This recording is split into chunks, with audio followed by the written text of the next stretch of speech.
So guys, if you see the fault on the enforcer panel showing Siren Wireless Supervision F1, it means is your outside battery bell box battery is low.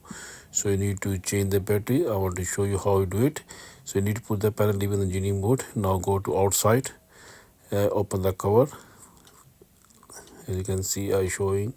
So you need open this cover. Then after you need star screwdriver.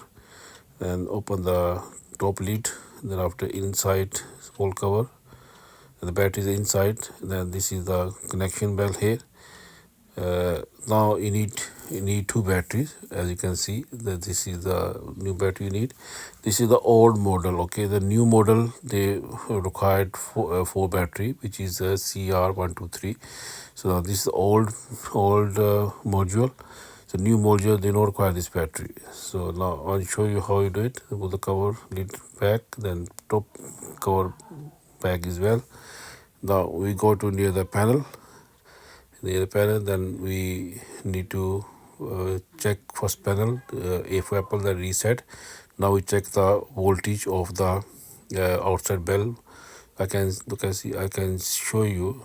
So this is showing 13.3 volt. It means perfect voltage. Okay, now need to panel reset. If Apple, then panel go reset. Okay, that's the way to change the battery. Thank you very much. Bye.